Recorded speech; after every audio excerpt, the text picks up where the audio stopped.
my dad.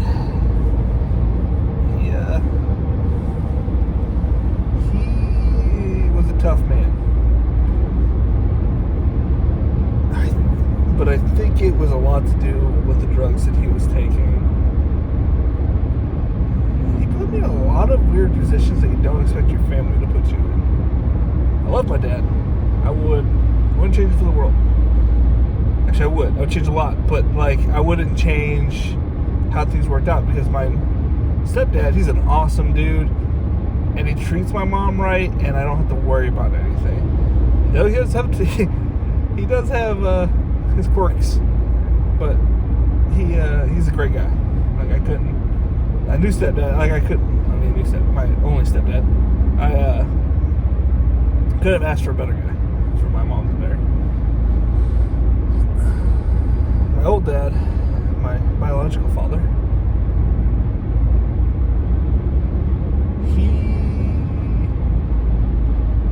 I missed him. I missed him when I think I could have used a real man in my life.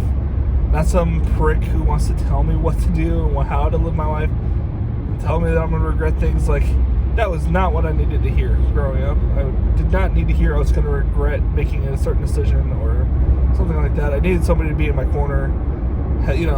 Someone had my back. The rest of since I've graduated and since I left college, I've regretted so many things. The person that was there did not help me to get those problems. He just made it worse. And I'm so glad that person is no longer in my life. Though he was a nice gentleman overall, he was kind of a prick father figure. I didn't need that. That's why I like my stepdad.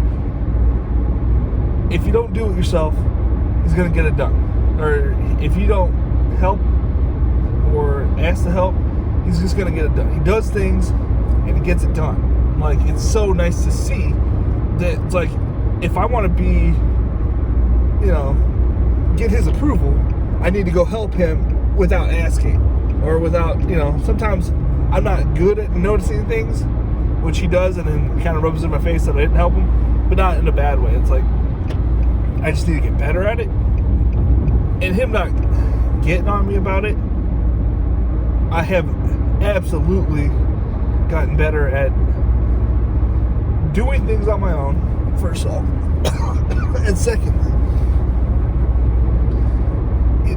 helping without being asked. That way, again, that was a big issue for me growing up. If nobody ever asked me, there's no way in heck I was going to do it. I just would stay in, play video games all day long. If nobody told me what to do, I would never leave my room or where I was, because I can entertain myself for hours with anything. I didn't need to play video games when I was a kid. I just happened to like video games, and it just happened to be in my room. I also like toys, so I played with them all the time when I was a kid. I was easily entertained. Still am a little bit. I fall for every TV show. Any TV show with an actual plot, 99% of the time I'm gonna be like, yeah, I can relate. Even though it could be like The Bachelor. I can't relate to The Bachelor, but I can somehow relate to that. I can relate to that. It's dumb and silly, but my personality equates to silliness sometimes. Like that. I also have an addiction personality overall. When I like something, I do get a full head steam and try to do a lot of it until I'm sick of it. And my poor wife. My poor wife.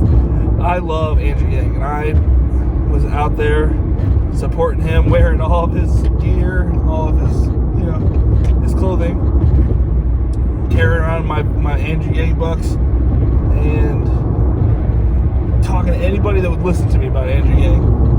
And I talked to him all night and day, and how literally in any conversation, how it would equivalent to how the UBI would benefit that moment that they could have. Because, everybody's biggest, I mean, should say everybody's biggest, but a majority of everybody's problem is that they're short just a little bit of cash. Like everyone is just short just a smidge of cash. Always. They're always always a little bit too pricey. But imagine if you had $1,000, extra $1,000. You always knew it was going to come in that you could put away, for emergency case only. You could just put it aside.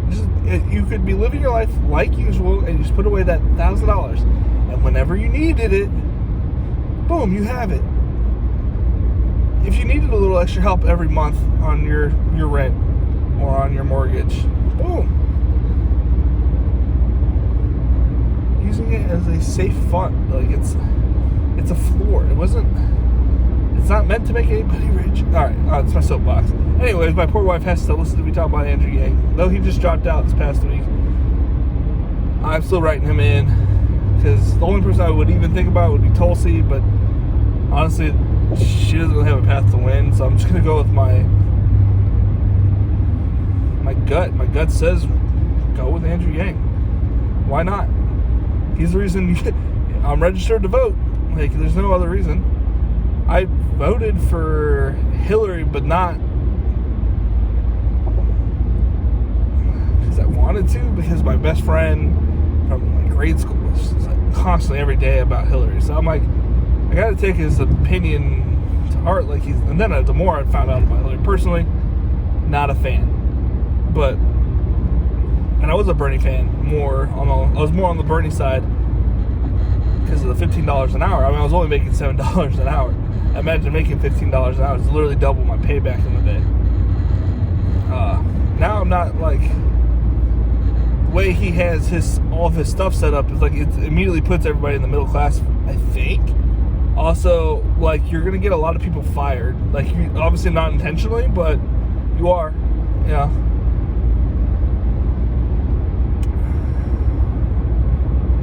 That's alright. Bernie's gonna win or without my vote, but I should say he's gonna win the primary with or without my vote.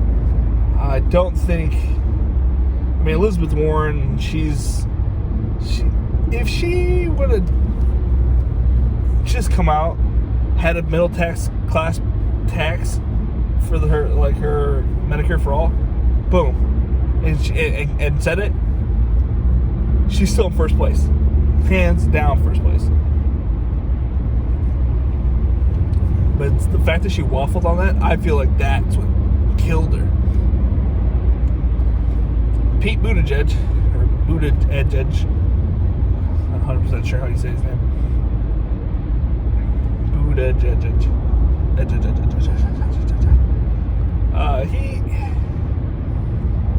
He's what's most popular right now?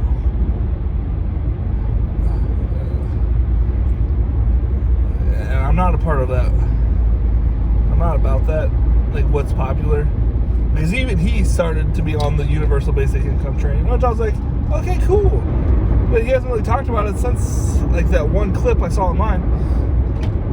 And it's funny because I think he was testing out the waters to see if it would help him at all, and I don't think that it did. And it's just funny how all these things that he keeps trying just to test out the waters to see if it's well liked. And I don't think that you can run the president just by how things are kind of liked. You need to have your plans, stick to your plans, accomplish what you want or what you believe in, not what everybody thinks is okay. You need to be the leader and get things done. It doesn't make sense to run on what everybody else, would have your own belief system. You know what I'm saying? Whether it's wrong or right, believe in something. Klobuchar, she's interesting.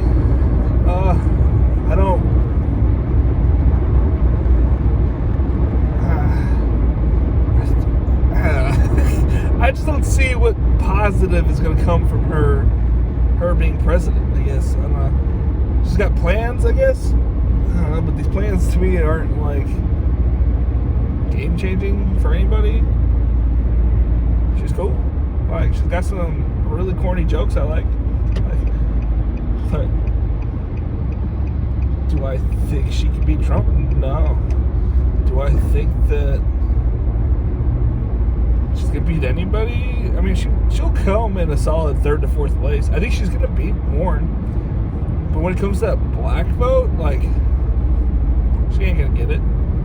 And when it comes to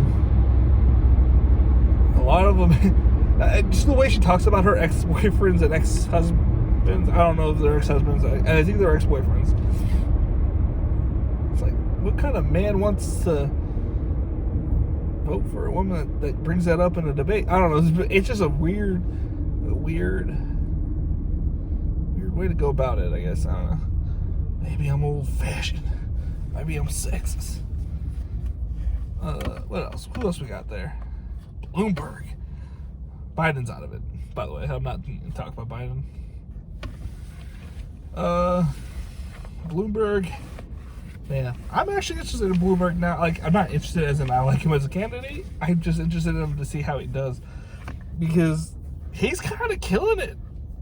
I think he was leading in a Florida poll. I mean, he's got the money to spare. So, I wouldn't be surprised if he came out on top there.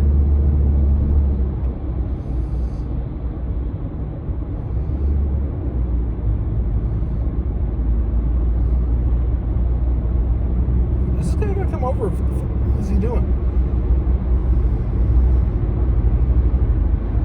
It drive me nuts, man. Alright.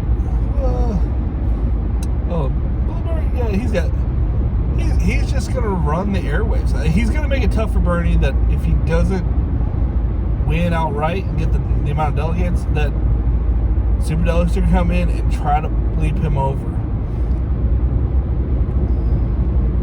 We'll see.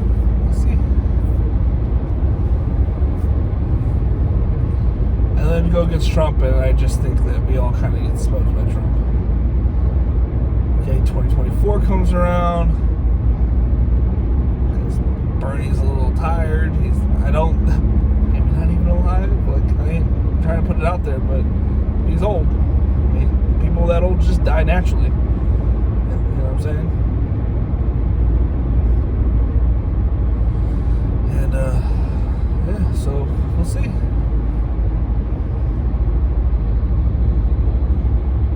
What else we got going on? So, yeah, my Robinhood app, every time about that. RTX. I watched another couple episodes.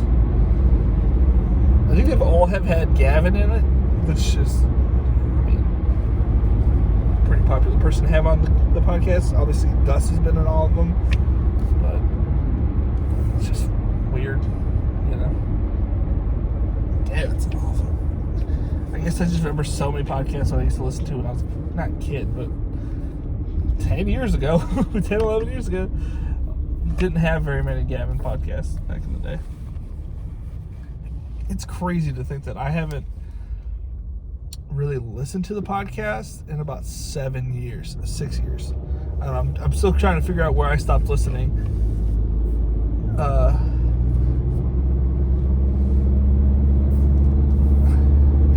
It's been so long.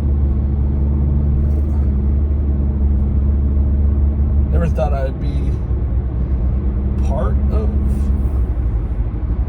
Rooster Teeth that long. I mean, I never thought they were going to go away, but finding out that there's some guy named Vic who did something perverted as a voice actor, and then finding out, I kind of stopped Rooster Teeth altogether after Monty died.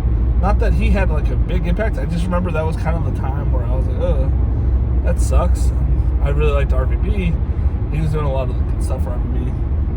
And then Achievement Hunter was doing too much GTA for my liking, and the Let's Plays for the Minecrafts were getting too friendly. I don't know how to say that, but they were just too nice to each other. So I kind of fell out of liking with that. Alright, well, this has been Driving in the Dark. See you guys later.